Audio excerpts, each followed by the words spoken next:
All right, WP Bosses episode 01. Let me just read the blurb, just for all those new watchers out there. The WP Bosses show exists to build and strengthen the WordPress community within Australia. We'll bring you interviews with Aussie WordPress designers, developers, builders, users, hackers, preachers, and probably more. We'll let you know of the WordPress meetups happening around the country and share some homegrown plugins and services for you to check out. All right, introductions. Nik, who are you? I'm Nik Cree of Positive Business Online. I'm a local web developer working mainly on the Genesis framework and on business development with clients. Paul, who are you? Hey guys, Paul here from Gold Coast Business Websites.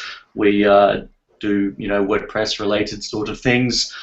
Development is one of them, and we also run WP Genie, which is a website care support, looking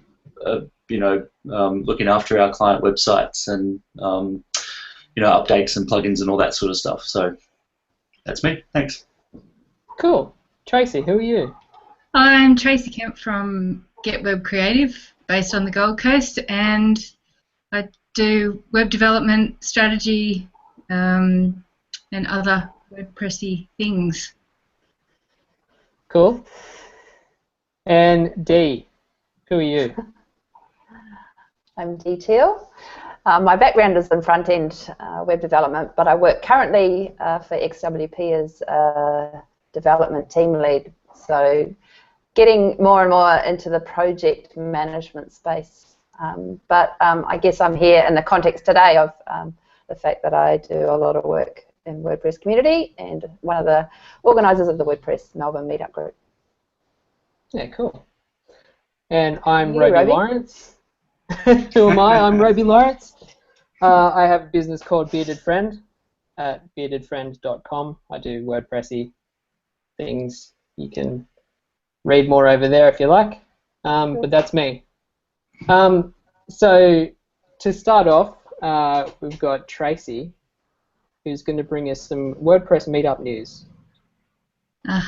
Yes, so I'll just go through what meetups are happening in the next week in Australia. So we have tomorrow night, we've got the WordPress developer meetup in Melbourne at Team Square. And looks like there's 4 talks this week. Creating a live local development server to save time by Richard Johnston. Chris Burgess is doing Is It Hacked? Identifying a compromised WordPress site. David McDonald's doing WP Clee Tips and Tricks. And Phil Smart is doing flexible custom builds using the Divi Builder plugin and custom Divi modules. So that should be awesome. I've never actually heard the term Clee. I know it's CLI, but I've never heard anyone say it. I don't know. Do you call it Clee or not? I think I will start saying WP-CLI. But we could. I like Clee. I've heard Clee before. I'm sure. If not, I just made it up. There you go. Okay, cool. Also, Thursday night. Thursday night we have the North Sydney meetup, which is getting started with WordPress topic. That looks like just a beginner's meetup. And on Monday we have the Central Sydney meetup, which looks like it's a bit more advanced, setting up a local dev environment and theme frameworks. Cool. And that's it for the next week. Awesome. Cool. Excellent. Nik. So, I guess mine is a business tip today, isn't it? Today's been one of those days that is, for a developer, is the day that you wake up and you get to the end of the day and think, actually, can we just roll back to bed and start again and do that all over again, but do it differently?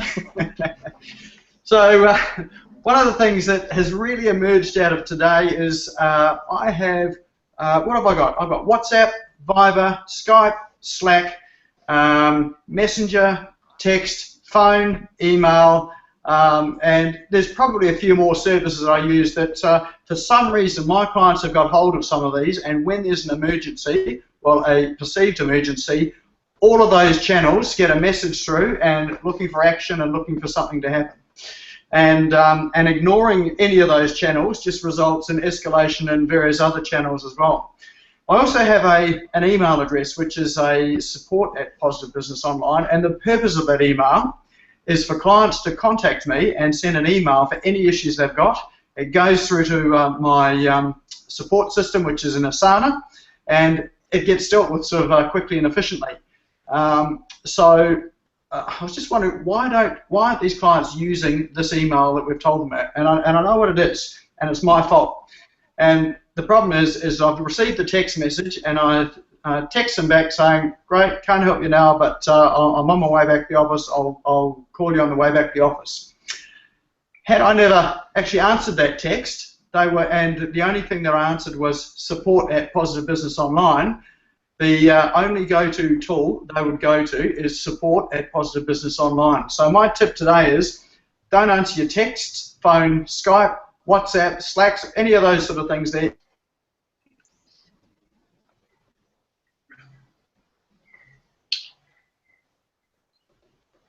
Hey, Nick. When you're responding, respond quickly. Okay, cool.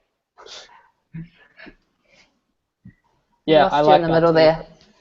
Oh, you lost me, did you? Yeah. Yeah, you dropped off.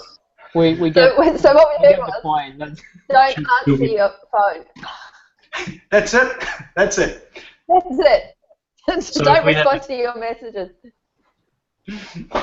So if we So have any issues, just send an email to support@positivebusinessonline.com. Does that apply to everybody? Like everyone in the world?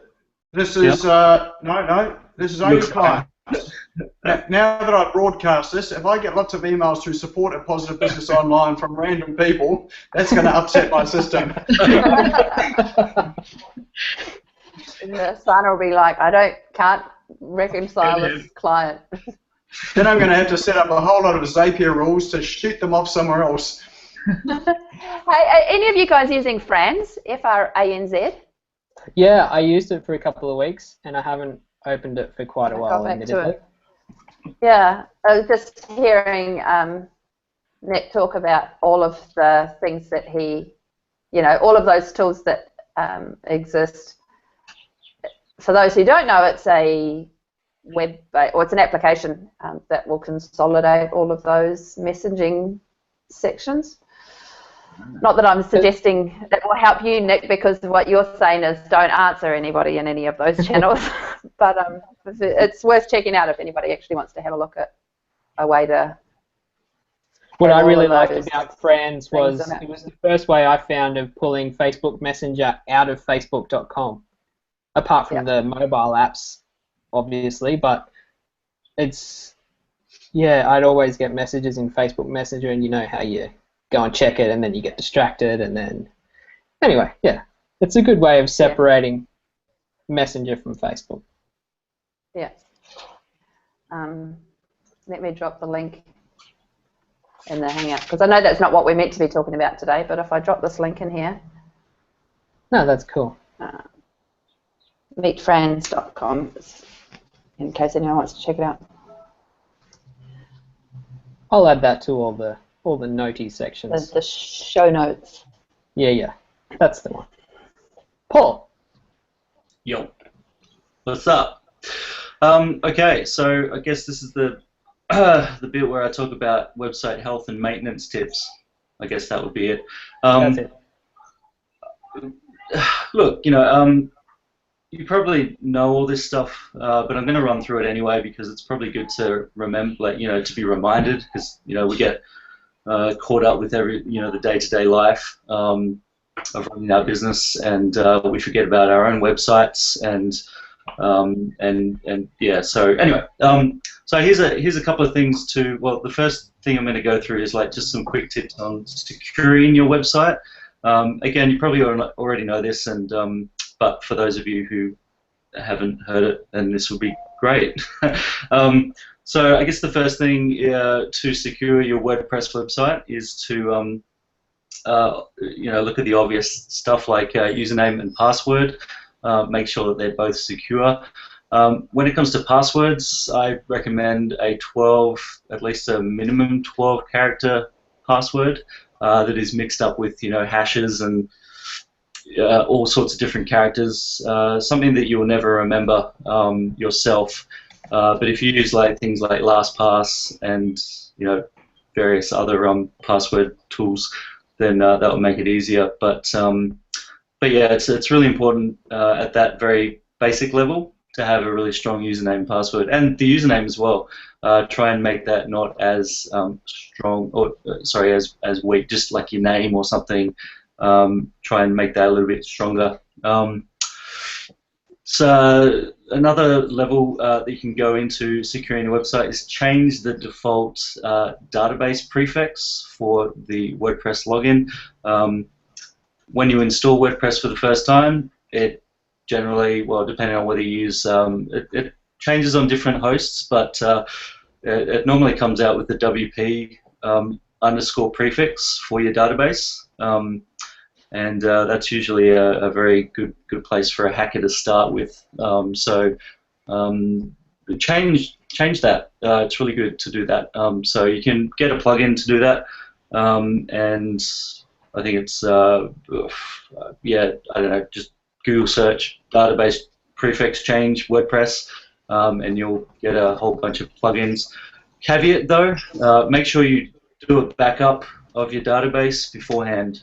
I have seen some people do that, and it breaks their databases. So anyway, I can ramble on for a long time with there's quite a few tips here, but those two things will secure your website. I'll go through some more in future podcasts or hangouts. But yeah, those two things will definitely go a long way in securing your website. Another thing I want to talk to you about is advice on having a disaster recovery plan. This is something that we probably don't think about very often, but start questioning the things like, okay, what am I going to do if my website gets hacked? What will happen if my website goes down? What will happen with my emails? All that sort of stuff. You've got to really start thinking about these things and implement a plan of attack, even if it is having somebody that you need to contact immediately, or having the right logins to your web, to your control panel for your host, those sort of things. Just have those things really handy. Have a red file where you can just go to and and act on an emergency plan. So just start asking those questions yourself and answering them. And another thing that just popped up in the news is probably more of a pro reason of why using WordPress is great, or a self-managed WordPress website. Not sure if you saw, but there was an artist, his name was Dennis Cooper. He's sort of in the Google News, but his Blogger account, after 14 years of operating that, it got shut down or removed. So he pretty much lost 14 years of work, and he didn't have backups. He didn't have backups or anything. So, and he's looking at a lawsuit against Google because they are not, providing him with a proper answer of why he got terminated. So, and they closed his email account down as well. So it's not a good thing for him. So this is another reason why we need to take our backup seriously, and to preserve our data moving forward. So yeah, that's it. That's it for me. So have fun and enjoy. Thanks. Thanks, Paul. You're welcome. I've just got a plugin that I'll really quickly mention. Advanced Custom Fields, developed by Elliot from Australia. It's an insane plugin. There is a free version in the repo. What it does is, let me give you a use case. Say I wanted to make a catalog of my VHS cassettes. Real life use case. So you've got the standard fields in your post. So you've got your title, movie title, Top Gun. Description, lots of action happenings in this movie. You've got your featured image. You could put up the VHS cover. Using advanced custom fields, you can go on and add all sorts of information like censorship ratings, whether the movie's PG, M. You can add fields for adding in cast members, the actors and actresses in the movies. You can add, so you could add a drop-down field in your post to choose what genre the movie's in, action, romance, comedy, etc. The list goes on. Check it out. I'll add the link in all of the places. And all going well, we'll have Elliot on the show in the future. So look out for that. On to the topic of the show. The reason we've got Dee here is she's going to give us a bit of a wrap-up of WordCamp Europe. I wasn't there, but I was able to watch a couple of the live streams. Again, more links in the show notes. But Dee, can you talk about this for just a little moment? Sure. Well, where do you start? It's to date, I think the biggest WordCamp that has occurred around the world, with registrations up around the 2,200 mark. I don't think actual attendees got quite that high, which is often the case with WordCamps, particularly too when we had a lot of people who would register and then maybe not be able to go in the end and not necessarily find someone to hand off their ticket to. So I think attendees was probably around the 1,900 to 2,000 mark, which, let's be honest, is a pretty epic amount of people for an open source conference. The conference is held in Vienna, in Austria, which is a pretty spectacular place to have a WordCamp. And the venue itself was in the Museums Quarter, which is fairly close to the centre of town. And the buildings that we were housed in were museums and galleries. So if you're going to do a spectacular WordCamp, kind of a pretty epic environment in which to have it. So I had the opportunity to speak and was speaking, as it happens, about community stuff and about building your WordPress meetup. I'm sure we can probably drop a link to that talk if anyone's interested in the show notes somewhere. But the whole environment, the funny thing is that the atmosphere around WordCamp, it doesn't really change regardless of where you were. So, we recently had WordCamp Sunshine Coast. There's a whole lot around WordCamps that's similar. I guess partly that's because the people are similar. A lot of the guys that were at Sunshine Coast were also in Vienna. There's quite a few from Australia went over.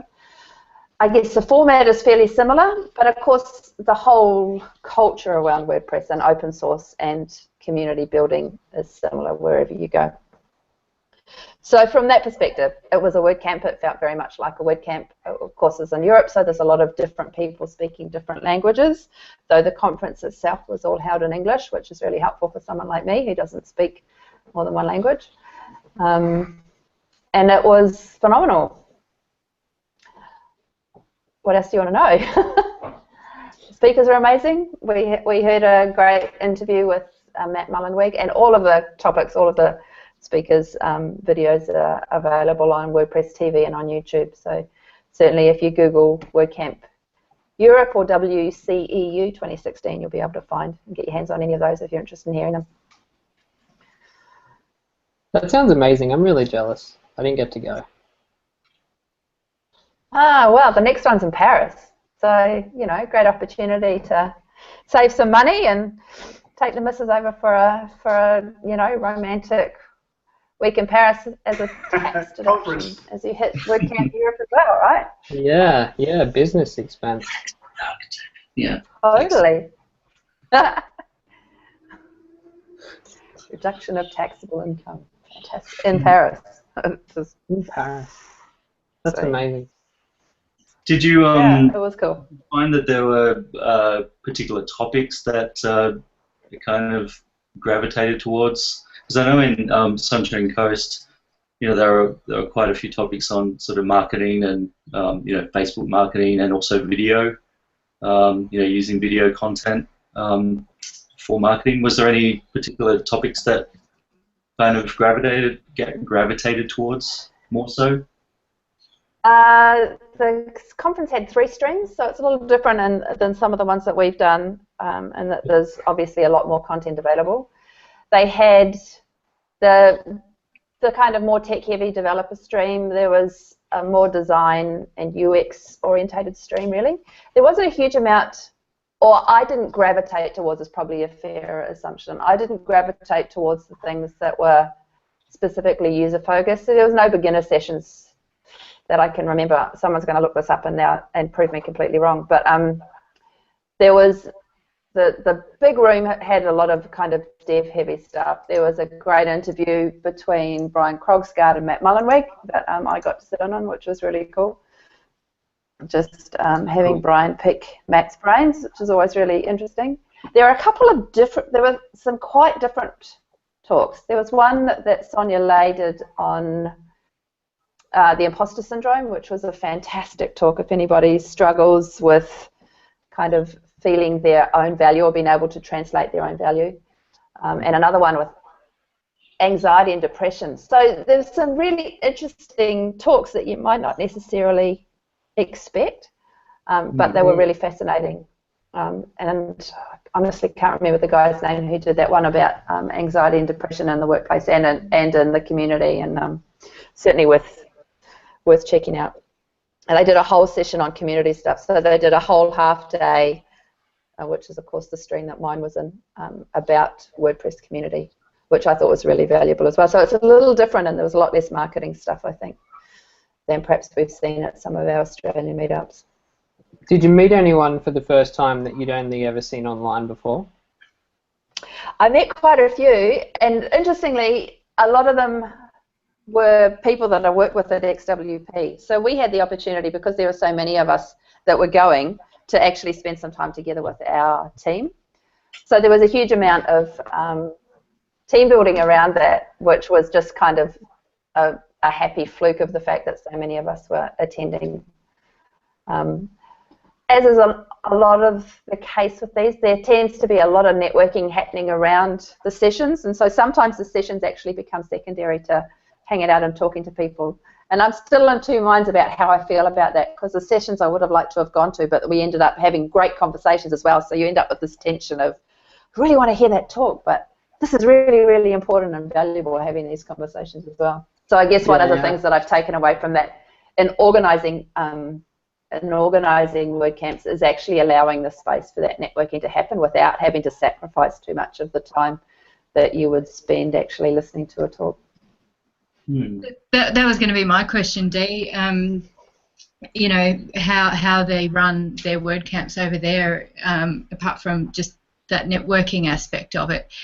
Is there anything else that you've kind of taken from the way they do things that you think that we could do better over here, or is it, or in the reverse, is there anything that we maybe do a little bit better than they do in Australia? Yeah, it's a tricky thing when you've only got 2 days, or essentially 2 or 3 days of this conference. Theirs was 2 days and a contributor day, so the conference was Friday, Saturday. I actually really liked that. I don't think it's a bad thing to start on a Friday. In fact, most normal conferences, I guess, would happen in the context of a work week. So I kind of like that idea. I'd like to explore that as a possibility, maybe with future WordCamps that we do, is having Friday, Saturday for the conference, and then having a contributor day as well, which is what we did in Europe.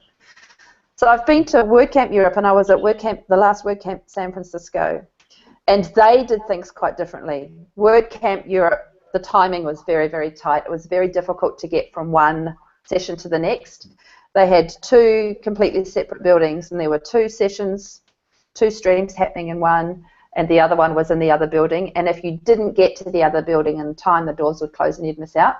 So if you were leaving one to go to the other, there wasn't enough time in between sessions to do that. So that was my one criticism. Everything else about the conference was fantastic. There was just not enough time in between sessions. And it's a juggling act, right? You've got all of these great speakers. You want to fit as many people as possible. into the schedule in those 2 days. The sacrifice was that, you know, there were a couple of sessions that I missed out on because we couldn't get into it in time, or because they were so popular that the room filled up and that the room we had was too small. So on the other hand, WordCamp San Francisco had a lot shorter conference sessions. Like, I think the longest conference session might have been 15 minutes, maybe 20 minutes, and there was a long gaps in between each one. So I feel like there's a happy medium to be had in between. The San Francisco kind of preference the, what do they call it, the hallway track a little bit more. So there should be some balance, I guess, in between.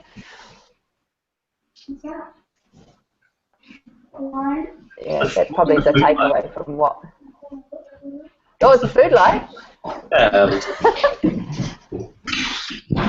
So, not really any different. Okay. Can we mute you, Nick? Not really any difference than any other WordCamp. Sandwiches, a little bit of cake, maybe. I did hear somebody say that they really liked the fact that there were cakes and pastries available all day in the foyer, that you could kind of walk past and grab a pastry and grab a coffee and keep moving. That was pretty nice. And, you know, Vienna, home of great cakes and pastries and great coffee houses. That was pretty cool. Be tough to compete on that. You didn't get to go to any meetups while you were over there? No. I did it. I was moving around so much, so that was difficult to actually say. You know, I was in Europe for 6 weeks, but I was constantly moving, and I think a lot of the European meetups were having a break that month because they were all heading up to the conference. So, but yeah, made quite a few new connections through Meetup, actually, in preparing for my talk, because I was borrowing photos from a whole lot of Meetup groups. So that was kind of cool. And then, you know, when they're seeing their photos show up on my talk, I got a lot of really fun response from people going, oh my God, you know, our WordCamp was on Dee's talk, which was kind of cool. But yeah, no meetups. I did have quite a few people come away from the session going, hey, I'm really jazzed, I'm going to start a meetup now. And I'm like, excellent. So I'm looking forward to seeing those come through in the next little while as people start putting legs on those ideas, hopefully. Yeah, cool. So what about work? How did you handle work while you were away? Was it the I didn't. freelancer's dream? It's so tricky when my work is all based in Australia and I was in Europe. The time zone is not conducive to working and having crossed over with the team here. So the last project that I worked on finished up the week before I left. The last time I travelled and did the kind of work travel thing, it was in the US. And so the time zone, I would work evenings, and that was easy. That worked out really, really well. This time I was moving around too much, and stopping long enough to actually work was a bit difficult. So I'm paying for it now. Well, I'm not paying for it. I've paid for it, but I'm in that zone now. It's like, right, got to ramp up the amount of work to do so that I can afford to do the next trip. And I don't even know where that's going to be yet.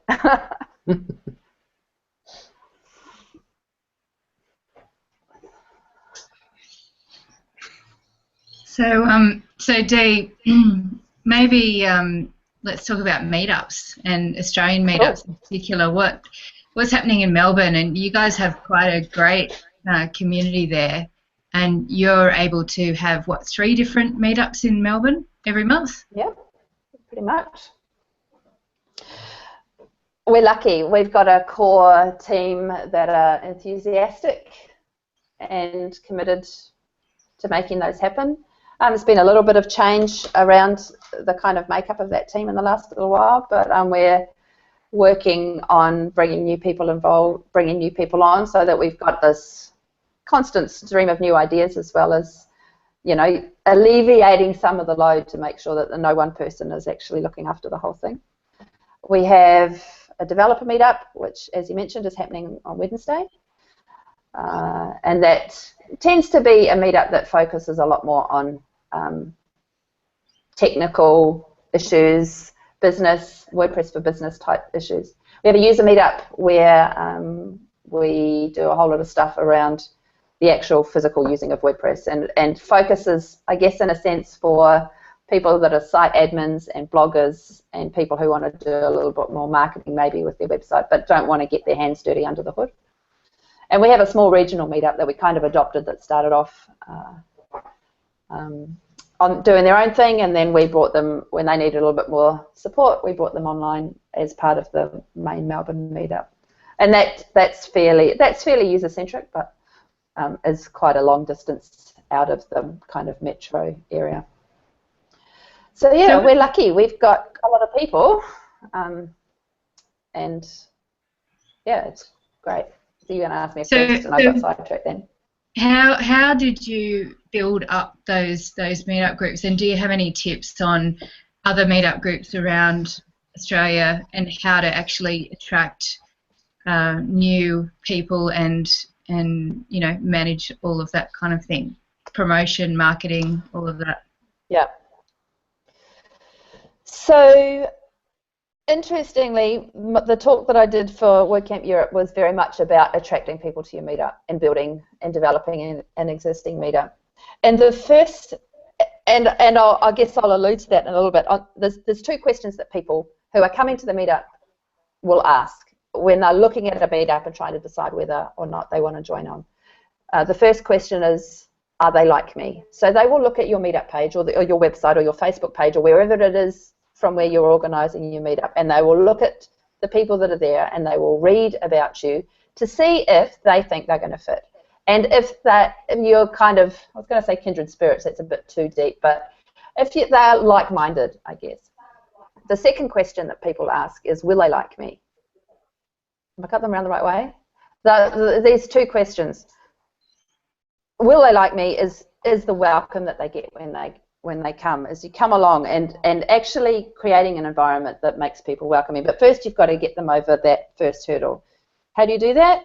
Your meetup page, the kind of information that you give them, the questions that you answer, the photos that are on your meetup group. Because the first hurdle is to actually get people there. And for the most part, people finding you, that's going to happen around your meetup page. So one of the things that I'm keen to do, and hopefully in the next, maybe we'll even do this on Wednesday, is get someone to come along with a good camera and shoot some really nice photos of the meetup as it happens, to give people an idea of what the meetup actually looks like when they get there. And I don't mean, you know, so many, when I was kind of scouring the internet for photos of meetups, so many of the photos are sketchy phone photos, which are cool, but then if what you're wanting to do is some reasonable marketing, it's just a little bit harder to attract people with kind of sketchy phone photos that don't look like they've got any decent light or whatever around it. The other thing that we've done is quite a lot of work on our meetup page. And so if you are checking out the WordPress Melbourne meetup, the about page or the about introduction that we have about us gives a fair amount of detail about what to expect. And then we've got a whole lot of other additional pages that give a lot more information. So from that perspective, actually just giving people great information and information that helps answer that question, am I going to find myself fitting in here, is actually really important. I think we've got a lot of work to do around our marketing. For the most part, we've done pretty much everything on Twitter. I don't even spend any time on Twitter these days, and I wonder how much of our audience does. So perhaps we could do more on Facebook. Of course, advertising or getting yourself seen on Facebook costs money, so we haven't had a whole lot of money that we could throw at that. Maybe that's something we need to look at. I'm actually keen to hear anybody else's ideas that they have on broadening that reach or actually getting more people to hear about it. Because the thing that I see that I would love to see more of is getting more and more people aware of the WordPress community. So we do client work. We tell our clients about WordPress. A lot of them are like, not terribly interested necessarily in the WordPress community as such, without being aware that they're actually now part of it because they have a WordPress website. I've got an idea. I guess that's a sub. What's your idea, Robey? Go to a Pokestop and set up a lure to attract lots of people.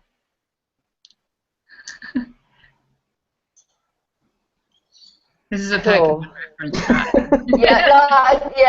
I get it. I have to confess I walked 4.5 kilometres looking for Pokemon today, but Nice. Good I effort. can't believe it. Yes. I thought that was pretty good. My back was sore. I needed to move, but yeah, is that where everybody is now? How do you get a very particular kind of people when you do that? I wonder, and I guess there's a sense in What do you a mean lot type of of the community. people? Technically savvy Yeah, the right type of nerds, people. the right type of people. I wonder if you could make a WordPress Pokestop. How would you do that? I wonder if I could make my house a Pokestop. We The need I to was WordPress thinking about logo. that today. If I had a mobile coffee van, I'd just be going around setting up lures everywhere, just bringing. Yeah. Because we've got a Facebook group locally, and people post on there all the time. Okay, parents, at 3:30, I'm setting up a lure here. Bring your kids down, and they can all catch Pokemon. Imagine all Yeah. the parents sitting in the cars at those Pokestops, waiting for their children to go and catch Pokemon. If there was a mobile coffee van there, they would make a killing. I totally would. I read an article recently at somebody, and this is, I guess, getting off track in a sense, but somebody who the cost-benefit ratio of actually setting up, if you happen to have a Pokestop outside your business, setting up just putting a lure there, and it's like $1.16 for every half hour. But the increased foot traffic has the cost benefits are out of this world. It's like, we'll see how long it lasts. I can't imagine that this is going to be as fabulously popular forever as it is at the moment, but who knows? But Sorry, yeah, I how pulled could the you leverage conversation that? off track. Doesn't every conversation these days end in Pokemon? Apparently. Pretty much, yeah. Pretty much. So yeah, I'm keen for ideas on how to market it. I mean, not everybody knows about Meetup.com. Not everybody knows and how do we actually spread that message. One of the things I'm working on is doing more community stuff in my role with XWP, and how can we, if you've got someone who's dedicated to doing community stuff, what does that actually look like? What kind of support do groups need?